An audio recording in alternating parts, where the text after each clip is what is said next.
Alors bonjour, cette vidéo portera exclusivement sur le paramétrage d'une grille de catalogage dans Coop, plus spécifiquement la grille de catalogage qui va être utilisée dans ce cours-ci. Donc avant de faire les exercices de paramétrage, il est essentiel d'avoir importé la grille de catalogage du cours catalogage 2. Donc je vous invite à faire ça, cette étape-ci, avant de faire des modifications de la grille d'une grille de catalogage. En fait, c'est essentiel d'avoir importé votre grille de catalogage 2 avant de faire des modifications. Ces modifications-là vont être essentielles, importantes pour être en mesure de décrire les documents qui vont suivre durant les prochaines semaines et aussi durant l'examen final. Donc, c'est important d'avoir ouvert votre COA, d'avoir en tête que sur le module de catalogage 2, à la semaine 11, vous avez de la documentation de collecto, vidéo PDF, à des endroits et des pages précises qui peuvent être consultées pour vous aider à paramétrer une grille de catalogage. Dans le guide aussi paramétrage COA, vous avez aussi plusieurs instructions qui vous permettent de paramétrer une grille de catalogage. Ce qu'on va faire grosso modo, c'est les étapes G à J de votre petit guide Word de catalogage. On va en faire un petit peu plus qu'à ce qui est mentionné dans le guide. Donc, on va aller dans COA. Premièrement, on a déjà utilisé le module de catalogage. On a déjà utilisé le module administration COA pour importer une grille. On va aller explorer notre grille de catalogage 2 qu'on a importée. Et on va se diriger tout de suite à la zone 700. Donc, dans la zone 700, ce qu'on remarque, c'est qu'on a les sous-zones A, D et E. On a seulement que les sous-zones pertinentes pour enregistrer un point d'accès au créateur ou à un contributeur, mais on n'a pas les sous-zones qui seraient intéressantes pour enregistrer, par exemple, une suite dans le cas d'une œuvre en partie distincte ou une œuvre distincte dans le cas des compilations d'œuvres distinctes traduites. Donc, il nous manque des sous-zones. Donc, petit rappel par rapport à ce que je viens de dire. Si vous allez à votre théorie 6, donc la théorie de la semaine 8, on remarque qu'on avait utilisé le $i, le $t pour le titre. Ici, c'était une œuvre en partie distincte et on faisait le lien avec, par exemple, le tome 2 et le tome 1 et le tome 3. Et aussi, dans le cas d'une traduction de compilation d'œuvres distinctes, on avait aussi le $L qu'on utilisait pour la langue de l'expression. Donc, ces sous-zones-là, dans notre COA, ne sont pas là. On va avoir deux enjeux différents pour rajouter des sous-zones-là. Donc, avoir en tête, ce qu'on rajoute, c'est ce qu'on veut voir dans le grille de catalogage, c'est les sous-zones I, T et L. C'est là qu'on va aller dans notre module administration, grille de catalogage, catalogage 2, structure marque. On va se rendre à notre zone 700. Le plus rapide, c'est vraiment de la taper, de l'inscrire en recherche.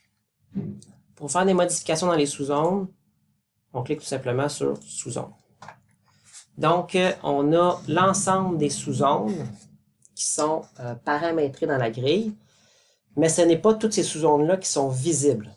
Donc, les zones qui sont visibles dans votre grille de catalogage, c'est le A, le D et le E. Mais on remarque que le T est présent et le L aussi est présent. Donc, pour les rendre accessibles dans notre grille de catalogage, ça va être assez simple. On va faire modifier, contrainte avancée, et on va cliquer sur éditeur, enregistrer. Même chose pour $t, modifier, contrainte avancée, éditeur, enregistrer. On va aller faire un petit test pour voir si ça apparaît.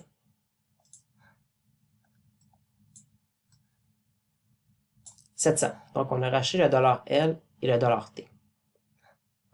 Mais il nous manque le $i. On retourne dans notre module administration. En passant, là, j'utilise seulement qu'une fenêtre COA, mais dans un seul onglet, mais je pourrais avoir deux onglets de COA. Un onglet pour catalogage et un onglet pour le module administration. On peut faire ça. On peut ouvrir plus qu'un onglet courant.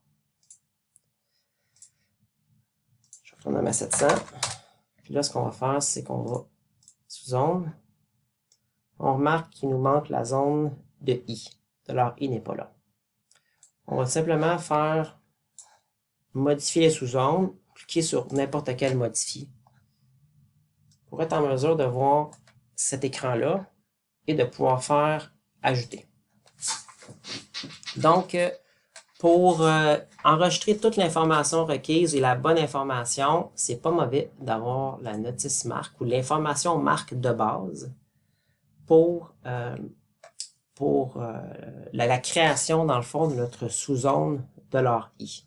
Une information importante, ça serait qu'elle est répétable et le libellé aussi de la sous-zone. Donc, la sous-zone, c'est I. Des fois, pour être certain qu'on enregistre convenablement, de façon adéquate, on peut comparer d'autres zones. Donc, ça, c'est beau. J'ai mis un I. Donc, information sur la relation, information sur la relation.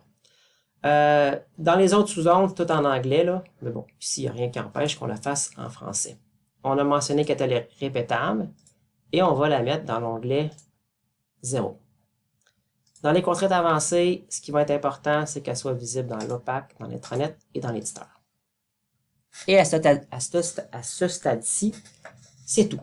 Et on fait enregistrer. Comme tantôt, on peut aller voir notre module de catalogage, ajouter grille par défaut. Oups, c'est pas la grille par défaut, c'est la grille catalogage 2. Désolé.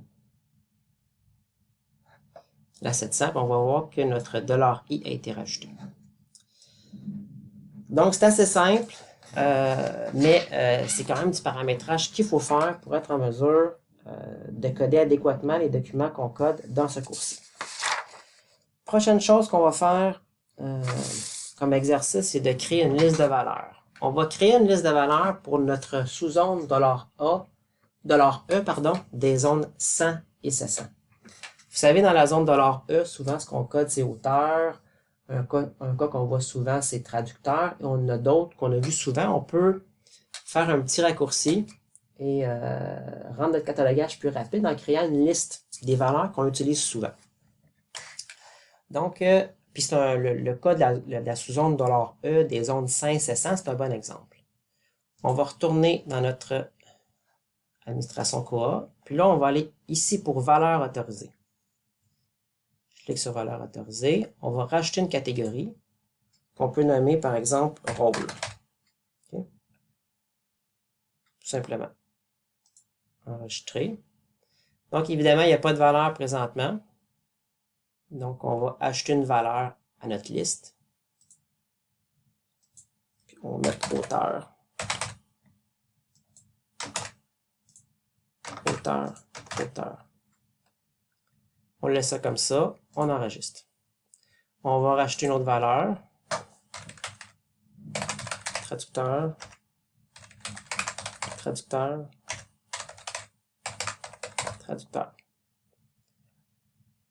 Enregistrer. Donc, on vient de créer assez rapidement, on pourrait en rajouter d'autres, une liste de rôles pour nos personnes. Donc, nos créateurs, nos contributeurs. Maintenant, l'idée, c'est de faire une relation, un lien informatique entre cette liste de valeurs-là et notre sous-zone $E.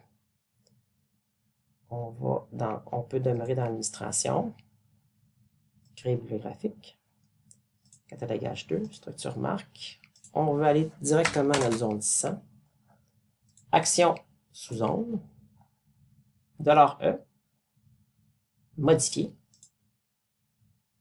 Et là, il faut aller dans Options, valeur autorisée. Puis on a une liste de valeurs autorisées. On devrait voir rôle.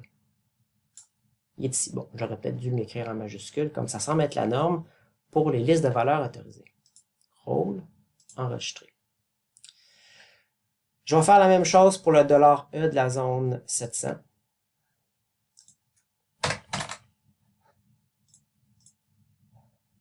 Ici, là, je vais assez vite, mais c'est quelque chose qu'on a déjà fait.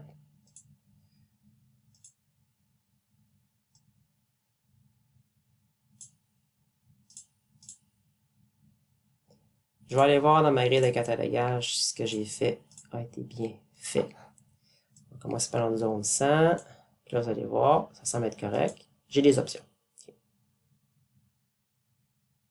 Je peux tout simplement sélectionner hauteur. Donc ça, normalement, c'est des procédures qui font en sorte qu'on accélère un peu on rend notre catalogage plus efficient. L'autre chose qu'on va faire, là, je suis en train de tourner les pages du document de paramétrage de Koha, c'est qu'on va rajouter une zone au complet. Ce qu'on remarque, c'est que il manque la zone 765. Bon, je ne le ferai pas avec vous, mais vous devriez faire la même chose avec la zone 775. Donc, elle n'est pas visible. Ça va être un petit peu le même principe que tout à l'heure, sauf que là, ce qu'on va faire, c'est que ça va rendre visible une zone au complet. Je vais dans l'administration Koha, bibliographique, catalogage 2, structure marque. Je rends à 765, elle est ici, action, sous-zone. La seule chose que j'ai à faire, dans le fond, c'est de penser aux sous-zones dont j'ai besoin pour ma 765. Fait que j'ai besoin de ma $i pour traduction de.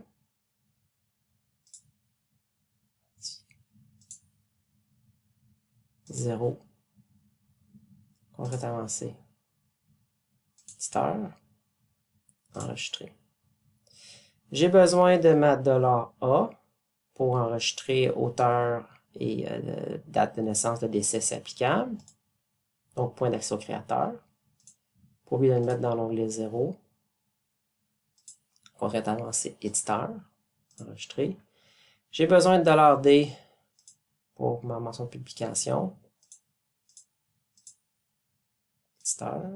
Et $t, le titre. Si vous n'avez pas des sous-zones à mettre, mais juste consultez votre théorie, la bonne théorie pour paramétrer adéquatement. On va aller voir si j'ai fait qu'on a fait une bonne job. Catalogage, page 2, 65, bingo.